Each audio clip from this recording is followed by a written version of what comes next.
기도하심으로 예배 시작하겠습니다. 하나님 감사합니다. 오늘도 저희들이 이 자리에서 하나님 앞에 예배 드릴 수 있도록 허락하심을 감사하고, 저희들이 예배 가운데 하나님을 더 깊게 알아가고 깊게 바라보는 그런 예배가 되게 하시고, 하나님의 사랑을 정말 진정으로 느끼는 예배가 되게 하시기를 원합니다. 함께 해주실 줄 믿사오며 예수님의 이름으로 기도드렸습니다.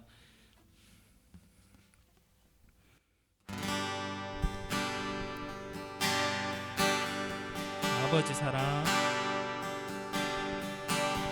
아버지 사랑 내가 노래해. 아버지 은혜 내가 노래해. 그 사랑 변함없으신, 거짓 없으신 성실하신 그 사랑, 상한 갈 때 꼭 지하리시니, 꺼져가는 등불 끄지 않는 그 사랑 변함없으신, 거짓 없으신 성실하신 그 사랑,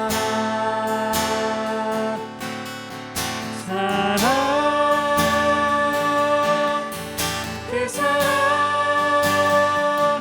날 위해 죽으신, 날 위해 다시 사신 예수 그리스도, 다시 오실 그 사랑, 죽음도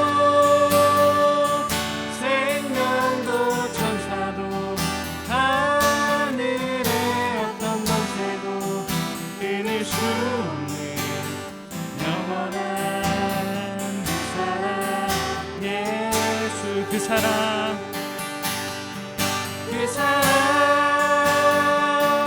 날 위해 죽으신, 날 위해 다시 사신 예수 그리스도, 다시 오실 그 사랑, 죽음도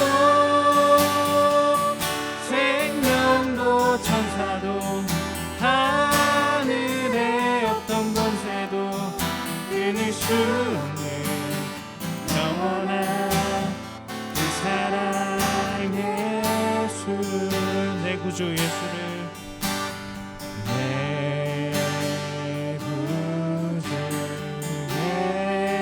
예수를 더욱 사랑,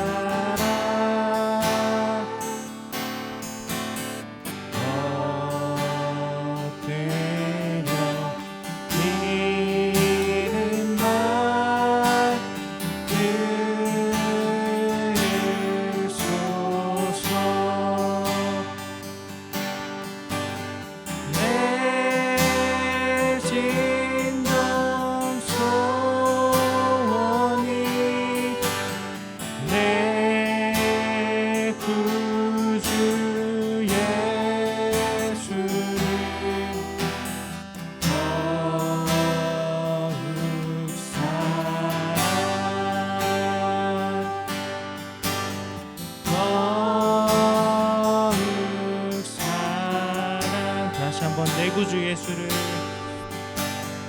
내 구주 예수를 더욱 사랑,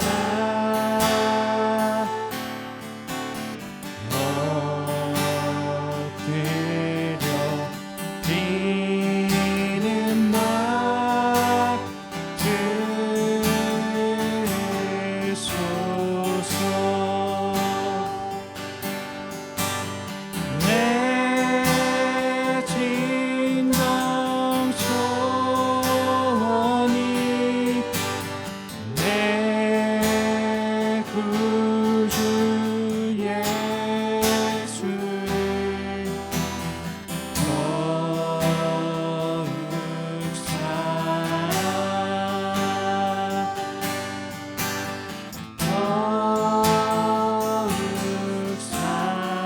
구주 예수를 내 구주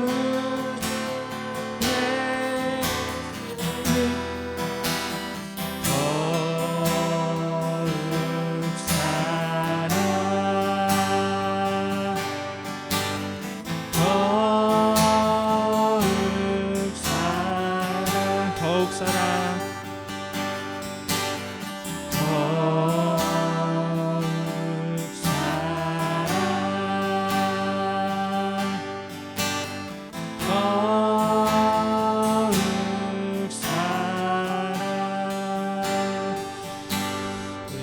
예배할 때 예배 가운데 하나님의 사랑을 온전히 느끼고 우리가 그 하나님 예수님을 더욱더 사랑하는 사람들이 될 수 있도록 해달라고 이 시간 함께 기도하시겠습니다.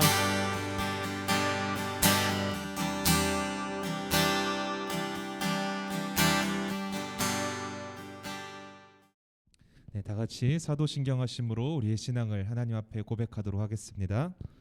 전능하사 천지를 만드신 하나님 아버지를 내가 믿사오며 그 외아들 우리 주 예수 그리스도를 믿사오니 이는 성령으로 잉태하사 동정녀 마리아에게 나시고 본디오 빌라도에게 고난을 받으사 십자가에 못 박혀 죽으시고 장사한 지 사흘 만에 죽은 자 가운데서 다시 살아나시며 하늘에 오르사 전능하신 하나님 우편에 앉아 계시다가 저리로서 산자와 죽은 자를 심판하러 오시리라. 성령을 믿사오며 거룩한 공회와 성도가 서로 교통하는 것과 죄를 사하여 주시는 것과 몸이 다시 사는 것과 영원히 사는 것을 믿사옵나이다. 아멘. 우리 다 함께 나는 예배자입니다. 함께 찬양하도록 하겠습니다.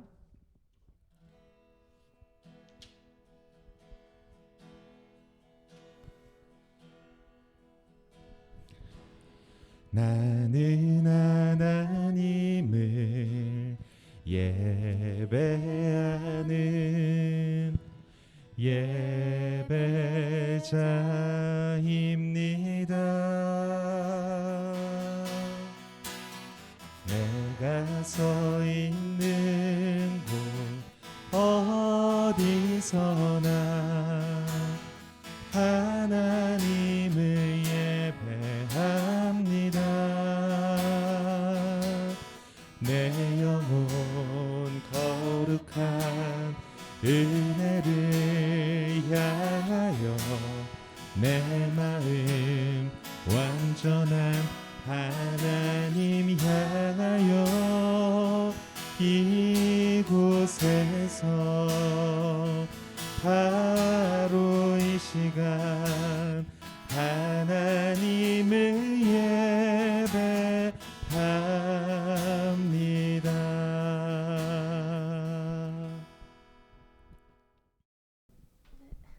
하나님 아버지 감사합니다. 오늘 이렇게 이 자리에 나와 예배할 수 있게 해주시면 너무 감사드립니다. 코로나19로 인해 성탄절도 같이 보내지 못했고 정말 같이 예배 드리지는 못했지만 정말 우리가 계신 곳에서 우리 자리에 있는 그 시간 동안 주님이 항상 함께 하시는 것처럼 주님이 우리 마음속에 함께 있다는 걸 우리 아이들이 느낄 수 있도록 붙잡아 주세요. 한 주간 많은 죄를 지었지만 주님께서 주님의 사랑으로 인해 우리 아이들이 성장하면서 기도로 말씀으로 다시 그 죄를 속죄할 수 있도록 붙잡아 주세요. 한 주간 지켜주실 것을 믿사하며 예수님의 이름으로 기도드렸습니다. 아멘.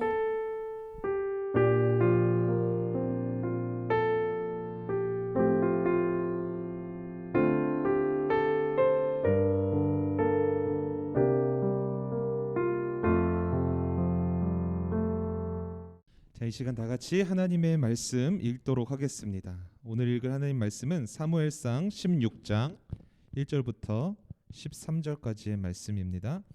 사무엘상 16장 1절부터 13절까지. 제가 읽어드릴게요. 여호와께서 사무엘에게 이르시되 내가 이미 사울을 버려 이스라엘 왕이 되지 못하게 하였거늘 내가 그를 위하여 언제까지 슬퍼하겠느냐. 너는 뿔에 기름을 채워 가지고 가라. 내가 너를 베들레헴 사람 이새에게로 보내리니 이는 내가 그의 아들 중에서 한 왕을 보았느니라 하시는지라.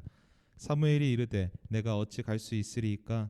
사울이 들으면 나를 죽이리이다 하니 여호와께서 이르시되 너는 암송아지를 끌고 가서 말하기를 내가 여호와께 제사를 드리러 왔다 하고 이새를 제사에 청하라. 내가 내게 행할 일을 가르치리니 내가 내게 알게 하는 자에게 나를 위하여 기름을 부을지니라.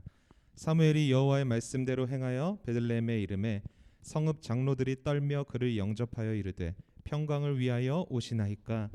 이르되 평강을 위함이니라. 내가 여호와께 제사하러 왔으니 스스로 성결하게 하고 와서 나와 함께 제사하자 하고 이새와 그의 아들들을 성결하게 하고 제사에 청하니라. 그들이 오매 사무엘이 엘리압을 보고 마음에 이르기를 여호와의 기름 부으실 자가 과연 주님 앞에 있도다 하였더니 여호와께서 사무엘에게 이르시되 그의 용모와 키를 보지 말라. 내가 이미 그를 버렸노라. 내가 보는 것은 사람과 같지 아니하니 사람은 외모를 보거니와 나 여호와는 중심을 보느니라 하시더라. 이새가 아비나답을 불러 사무엘 앞을 지나가게 하매 사무엘이 이르되 이도 여호와께서 택하지 아니하셨느니라 하니 이새가 산마로 지나게 하매 사무엘이 이르되 이도 여호와께서 택하지 아니하셨느니라 하니라. 이새가 그의 아들 일곱을 다 사무엘 앞으로 지나가게 하나 사무엘이 이새에게 이르되 여호와께서 이들을 택하지 아니하셨느니라 하고 또 사무엘이 이새에게 이르되 내 아들들이 다 여기 있느냐. 이새가 이르되 아직 막내가 남았는데 그는 양을 지키나이다. 사무엘이 이새에게 이르되 사람을 보내어 그를 데려오라. 그가 여기 오기까지는 우리가 식사 자리에 앉지 아니하겠노라. 이에 사람을 보내어 그를 데려오매 그의 빛이 붉고 눈이 빼어나고 얼굴이 아름답더라. 여호와께서 이르시되 이가 그니 일어나 기름을 부으라 하시는지라. 사무엘이 기름불 병을 가져다가 그의 형제 중에서 그에게 부었더니 이날 이후로 다윗이 여호와의 영에게 크게 감동되니라. 사무엘이 떠나서 라마로 가니라. 아멘. 자, 서부제일교회 중고등부 여러분 만나서 참 반가워요. 네. 저 이번 주부터 여러분들과 함께 지지고 복귀 위해서 온 이하롱 강도사라고 합니다. 원래는 우리가 서로 얼굴을 보면서 좀 인사도 나누고 그래야 되지만 코로나 때문에 이렇게 영상으로 만나 뵙게 되어서 참 아쉽네요. 빨리 코로나가 안정되어서 우리가 함께 모여서 예배드릴 수 있는 날을 기대하겠습니다. 자, 말씀으로 한번 들어가 보겠습니다. 여러분, 제가 나이는 몇 살처럼 보여요? 20살. 선생님 밥 한번 먹어야겠네요. 제가 나이는 많이 먹지는 않았는데 살다 보니까 얼마 나이는 먹지 않는데 살다 보니까 경쟁을 해야 되는 그런 상황이 점점 많아지는 것 같아요. 우리가 사는 이 대한민국이 자율경제 체제로 돌아가다 보니까 더욱 이런 현상이 많아지는 것 같은데, 그래서 다른 사람들과의 경쟁에서 내가 뽑히기 위해서, 선택받기 위해서 뭘 하죠? 열심히 공부하고 또 좋은 성적도 받아야 하고 또 좋은 대학, 좋은 학과에도 나와야 하고 또 대학에 들어가서도 영어니 뭐 자격증이니 봉사활동이니 여러 가지 스펙을 쌓아야만 경쟁에서 내가 선택을 받을 수 있는 것 같아요.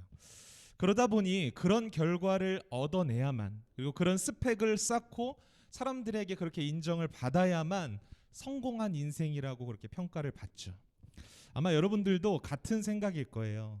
그렇게 경쟁해서 내가 선택받고 또 좋은 직장에 들어가서 돈도 많이 벌고 경력도 쌓아서 명예와 업적을 남기는 것, 이런 식으로 살아야만 일반적으로 봤을 때 우리가 성공했다라고 말을 할 수 있는 것 같아요.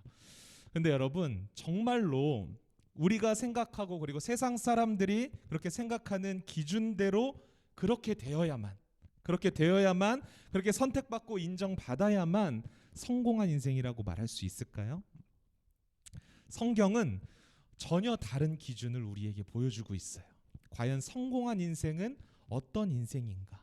여러분들이 오늘 이 말씀을 통해서 정말 중요한 시기잖아요. 청소년 중요한 시기인데 여러분들의 인생의 방향을 결정하는 데 있어서 무엇을 기준으로 삼아야 하는지, 그리고 어떠한 방향성을 가지고 여러분들이 나아가야 하는지를 좀 깊이 생각해 보는 그런 시간이 되었으면 좋겠어요. 지난주 우리가 살펴보았던 말씀을 보니까 이스라엘의 초대 왕으로 기름 부음 받았던 사울이 하나님께 버림을 받게 됐죠. 왜 그렇죠? 하나님의 말씀을 중요하게 생각하지 않았기 때문이에요. 지켜도 되고 안 지켜도 되는 그런 정도의 수준으로 생각을 했던 거죠. 이런 생각이 사울에게 있었기 때문에 어떤 사건이 일어났었죠? 기억 안 나나요? 아말렉과의 전쟁을 앞두고 하나님이 사울에게 명령하셨어요.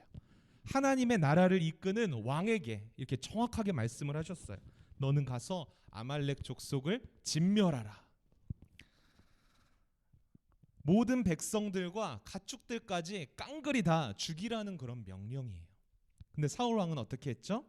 아말렉 왕을 죽이지 않고 그냥 가둬뒀어요. 그리고 자신을 위해서 가축들도 남겨뒀어요. 우리가 인간적으로 보자면 그렇게 전리품을 이렇게 확보해 두는 게 좀 지혜로워 보일 수도 있어요. 포로도 확보하고.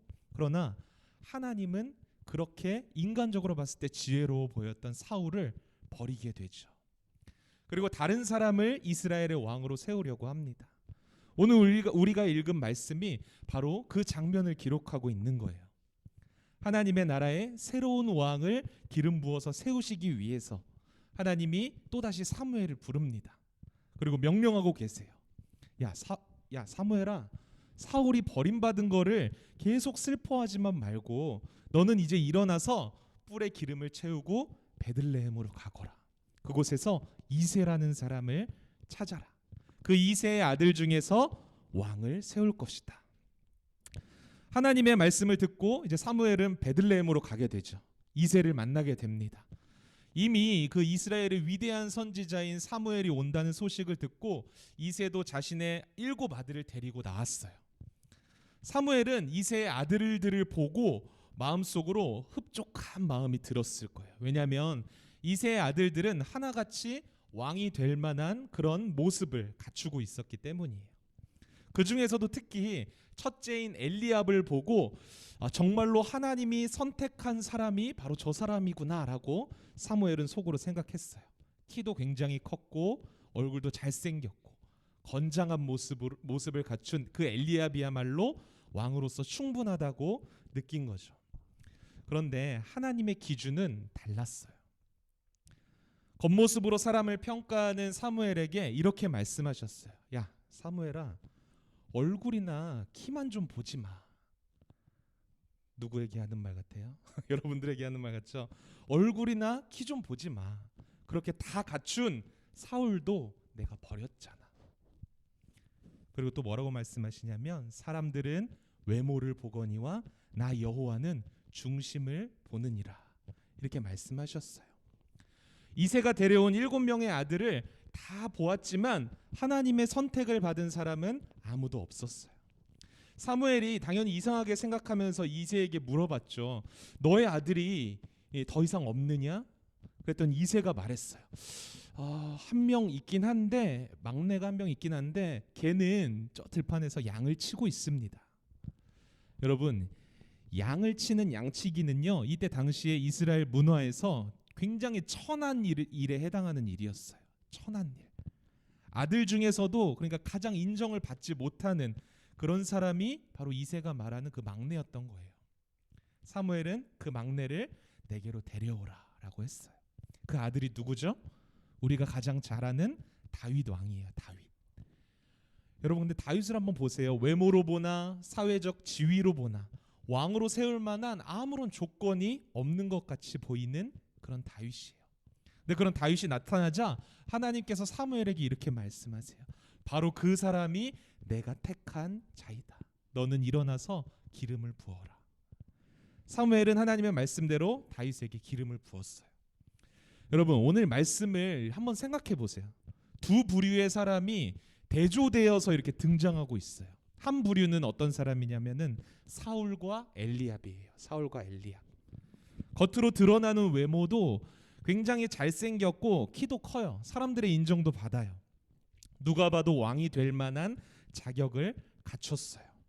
오늘날로 치자면은 굉장히 좋은 대학에도 나오고 좋은 스펙도 갖고 좋은 직업도 가졌어요. 사회적으로도 인정받고 성공했다라고 평가받고 돈도 많이 벌었어요. 이 세상과 인간의 기준으로 보자면 이 부류는 굉장히 성공한 인생 같이 보이죠. 그런데 여러분 하나님의 평가는 어떤가요?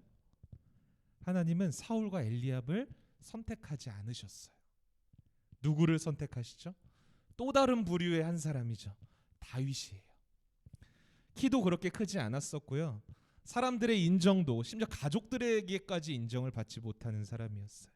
천한 양을 치는, 그냥 그저 그런 흔하게 길 가다가 이렇게 볼 법한 그런 사람 중에 한 사람이었다는 거예요. 세상과 인간의 기준에서는 왠지 성공하지 못할 것 같은, 그냥 그렇게 살다가 죽을 것 같은, 실패자로 살 것 같은 그런 인생같이 보여요. 그런데 여러분, 하나님은 그런 다윗을 선택하세요. 외모를 보지 않으시고 중심을 보시는 하나님의 기준에서는 다윗이 이스라엘의 왕이었던 거예요. 여러분, 하나님의 기준은 좀 뭔가 다르지 않아요?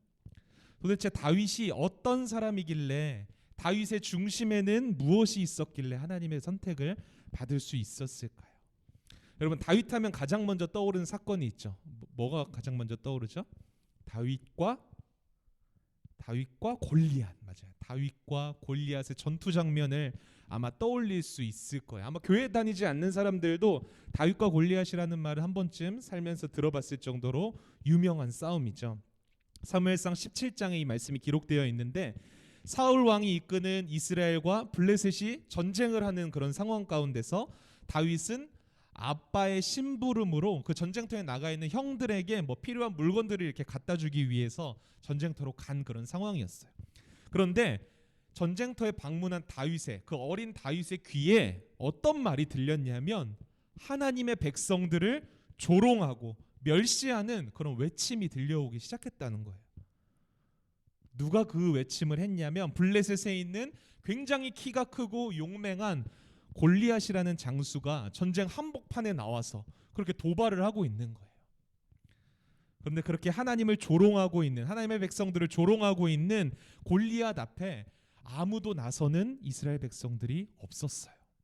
감히 싸워서 이길 자신이 없었던 거죠. 그냥 겉모습으로만 봤을 때도 분명히 질 게 분명하니까. 그런데 다윗은 그 골리앗이 외치는 도발을 듣고 완전히 그냥 뚜껑이 열렸어요. 이렇게 말해요. 이 할례 받지 못한 이 블레셋 사람이 누구이기에 살아계시는 하나님의 군대를 모욕하느냐. 내가 저 사람을 죽여서 이스라엘의 치욕을 없애겠다. 이 조그마한 꼬맹이가 그렇게 말을 하는 거예요. 그 장면을 본 큰형 엘리압, 아까 등장했죠. 또 다른 부류 엘리압이 달려와서 다윗에게 화를 냈어요. 야, 너는 시키는 대로 양이나 칠 것이지 왜 이곳까지 왔느냐. 혹시 전쟁을 그냥 구경하러 온 거냐? 이렇게 막 면박을 준 거예요. 그러자 다윗은 엘리압을 향해서 말했어요. 제가 무슨 일을 하였기에 그러십니까? 저는 이유 없이 온 것이 아닙니다. 그러면서 저 골리앗과 싸우겠습니다. 결심을 한 거예요. 이 소식을 사울 왕이 듣게 되죠. 그래서 결국에는 다윗이 이스라엘을 대표해서 골리앗과 싸우게 됩니다. 그 이후의 이야기는 여러분들도 매우 잘 알고 있죠. 골리앗은 칼과 단창을 들고 나왔지만 다윗은 뭐를 들고 나가죠? 물맷돌을 들고 나가면서 뭐라고 말해요? 나는 만군의 여호와의 이름으로 너를 대적하겠다. 결국에는 그 물맷돌로 골리앗을 쓰러뜨리게 되었어요. 여러분, 다윗이 어떻게 하나님의 선택을 받았는지 얘기하다가 왜 갑자기 골리앗과의 전투에 대한 이야기를 했는지 알아요? 하나님이 보신 그 다윗의 중심이 뭔지 알기 위해서예요.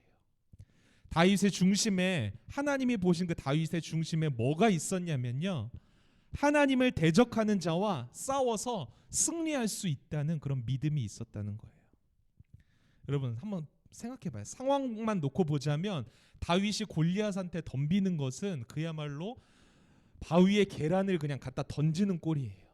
그런데 여러분, 다윗에게는 뭐가 있었냐면요, 만군의 여호와, 내가 믿는 이 전능하신 하나님께 대적하는 그 악을 보면서 하나님은 결코 그 악에 지지 않으신다. 하나님은 반드시 악에 승리하신다라는 믿음이 있었던 거예요. 그래서 담대하게 골리앗이라는 악에게 나가서 싸울 수 있었던 거예요. 그리고 그가 평상시에 들판에서 이렇게 양을 치면서 훈련하였던 그 물맷돌을 들었을 때 하나님께서 그 다윗의 경험과 그 능력을 사용하셔서 싸움에서 승리하게 해주셨던 거예요. 여러분, 하나님의 기준이 뭐였어요? 외모도 아니었고요, 능력도 아니었고요. 사람들이 인정하는 그 인정도 아니었어요.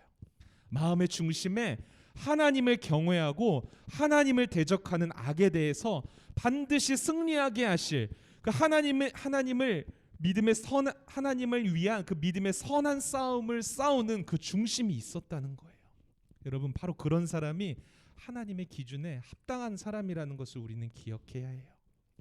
여러분, 성경 전체를 보면 가장 많은 전쟁을 벌인 왕도 다윗이었고요. 가장 많은 피를 흘린 왕도 바로 다윗이었어요. 인간의 눈으로 보자면 굉장히 잔인하고 전쟁 싸움만 좋아하는 그런 왕 같지만 하나님의 눈으로 그 다윗을 봤을 때는 전능하신 하나님을 온전히 의지해서 믿음을 지키기 위한 선한 싸움을 싸우는 그런 왕이었던 거예요. 반면에 사울과 엘리압은 어땠나요?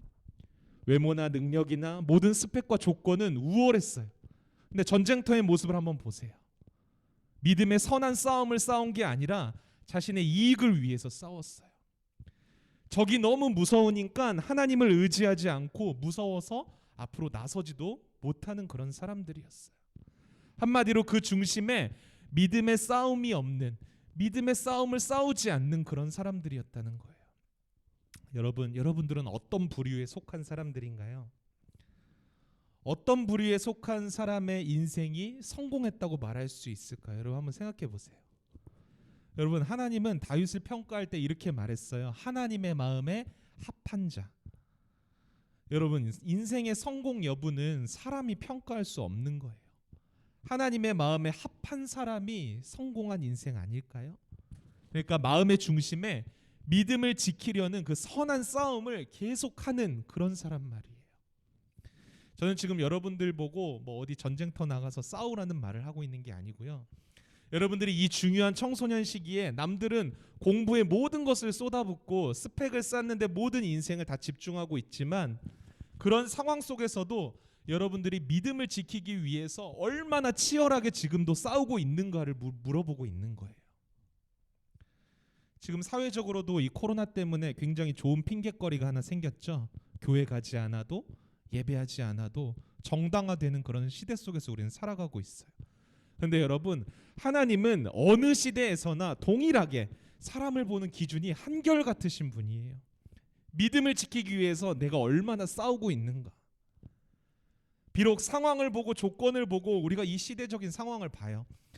질 수밖에 없을 것 같고, 왠지 이런 상황에서 내가 교회 가고 또 시간을 쪼개서 이렇게 섬기고 예배하고 성경 보면 다른 애들보다 뒤처질 것 같은데, 그럼에도 불구하고 전능하신 하나님께서는 나를 결국 내 인생을 승리하게 해주실 거라는 믿음, 여러분, 이 믿음이 여러분들에게 있냐고요. 한번 여러분들 자신 한번 생각해 보세요. 여러분들의 겉모습을 보지 말고요. 거울 보면서 맨날 이렇게 나 왜 이렇게 생겼지? 이런 생각하지 말고요. 여러분들이 얼마나 좋은 성적표를 갖고 있는지, 얼마나 예쁘고 잘생긴 외모를 가지고 있는지를 보지 말고요. 하나님이 내 인생을 결국에는 승리하게 하신다라는 그 믿음이 있는지를 한번 보라고요. 그리고 그 믿음을 가지고 하나님과 멀어지게 만드는 모든 상황과 조건에 맞서 싸우고 있는지를 한번 보라고요. 여러분, 정말 성공한 인생은요, 하나님의 마음에 합한 사람들이 매일매일의 삶 속에서 믿음을 지키기 위해서 치열하게 싸우고, 어떻게 보자면 믿음을 지키기 위해서 여러분들은 더 열심히 공부해야 돼요. 남들은 주일에 보충 수업도 하고 학원도 가고, 그런데 여러분들은 믿음을 지켜야 하잖아요. 예배를 드려야 하잖아요. 그러면 일주일에 나머지 6일은 다른 사람들보다 훨씬 더 성실하게 살아야 하는 거예요. 믿음만 지키자고 나머지 학업이나 스펙 쌓고 그런 걸 포기하라는 말이 아니에요. 더 중요한 우선순위가 바로 우리의 이 믿음을 지키는 싸움에 있다라는 사실을 말하는 거예요. 쉽지 않은 일이겠죠? 당연히 어려워요. 내 힘만으로는 절대 할 수 없는 일일지도 몰라요. 그러나 여러분, 다윗이 그렇게 한 일을요, 또 누가 하셨는지 알아요? 겉모습으로만 보자면 가장 낮고 천한 모습으로 이 땅에 오셔서 이 땅에 태어났는데 그 신생아가 말 마구간에서 태어났고요, 말 밥통에 그렇게 뉘었어요. 가장 천한 직업의 목수의 아들로서 이 땅에 오신 여러분, 예수님도 그렇게 살았어요. 예수님으로 보자면 외모와 조건은 보잘것없어요. 심지어 이 인류 역사상 가장 처참한 처형 방법인 십자가형으로 죄인이라는 낙인이 찍혀서 죽임을 당했어요. 인간과 세상의 기준에서는 예수님은 정말로 실패자 중에 실패자예요. 그런데 여러분, 예수님이 왜 그렇게 십자가에서 죽으셔야만 했어요? 하나님의 백성을 위협하는 모든 악의 세력, 죄와 사망의 권세를 이기시기 위해서, 승리하시기 위해서 죽으셔야만 했던 거예요. 그리고 결국에는 부활하심으로써 그 모든 악의 세력에게 승리하셨다라는 것을 우리는 기억해야 해요. 믿음의 선한 싸움을 이기시고 승리하시고 완성하신 분이 여러분 바로 예수님이라는 거예요. 그래서 우리 또한 이 땅의 삶에서 믿음의 이 싸움을 싸우기 위해서는 내 힘만으로 싸워서는 안 돼요. 이미 승리하신 예수님을 우리가 온전히 의지하면서 싸워 나가야 해요. 가끔씩 내 연약한 모습 때문에 믿음을 지키기 어려운 순간들이 찾아와요. 그럴 때마다 우리는 그 부활하신 예수님, 승리하신 예수님을 바라보고 의지해야 한다라는 거예요. 그 예수님과 우리가 하나가 될 때에 그 예수님이 가신 길을 우리가 동행하면서 우리가 그 말씀에 순종하며 나아갈 때 예수님이 이루셨던 그 승리를 우리 또한 경험하게 된다라는 거예요. 여러분, 바로 이런 인생이 승리한 인생, 성공한 인생이라고 성경은 말하고 있는 거예요. 부디 바라기는 우리 서부제일교회 모든 중고등부 친구들의 이 마음과 중심에 그 믿음을 지키려는 선한 싸움을 싸우려는 그런 마음이 좀 있었으면 좋겠어요. 세상과 조건과 상황에 맞서서 여러분들이 할 수 있는 일들을 한번 찾아서 해보세요. 못할 것 같으면 이미 그 길을 승리하신 예수님을 좀 의지해 보세요. 그렇게 믿음의 선한 싸움을 싸워 나아가는 하나님의 마음에 합한 여러분들이 되기를 주님의 이름으로 축원드리겠습니다. 함께 기도하겠습니다. 하나님 아버지, 오늘도 주시는 생명의 말씀을 통해서 성공하는 인생은 다름 아닌 하나님의 마음에 합한 자라는 사실과 또한 그 하나님의 마음에 합한 자는 믿음의 선한 싸움을 싸워 나아가는 중심을 가진 사람이라는 사실을 깨닫게 하심에 참으로 감사를 드립니다. 우리가 이 사실을 기억하며 매일매일의 삶 속에서 상황과 환경을 보는 것이 아니라 그것에 억눌려서 지배당하며 사는 것이 아니라 이미 승리하신 예수님의 십자가의 길을 우리 또한 함께 걸어 나아가며 믿음을 가지고 승리할 수 있도록 우리를 붙들어 주시옵소서. 인생에 있어서 가장 중요한 청소년의 시기를 통과하는 우리 중고등부 친구들에게 믿음을 더하여 주시고 담대함과 분별력을 더하여 주셔서 이 세상이 감당치 못하는 믿음의 일꾼들로 자라날 수 있도록 주님 붙들어 주시옵소서. 그래서 하나님의 마음에만 합할 뿐만이 아니라 세상과 사람들에게도 선한 믿음의 영향력을 흘려보낼 수 있는 귀한 주의 자녀로 든든히 서갈 수 있도록 축복하여 주시옵소서. 예수님의 이름으로 기도드렸습니다. 아멘. 주기도문으로 예배를 마치겠습니다. 하늘에 계신 우리 아버지여, 이름이 거룩히 여김을 받으시오며 나라가 임하시오며 뜻이 하늘에서 이루어진 것 같이 땅에서도 이루어지이다. 오늘날 우리에게 일용할 양식을 주시옵고 우리가 우리에게 죄 지은 자를 사하여 준 것 같이 우리의 죄를 사하여 주시옵고 우리를 시험에 들게 하지 마시옵고 다만 악에서 구하시옵소서. 나라와 권세와 영광이 아버지께 영원히 있사옵나이다. 아멘.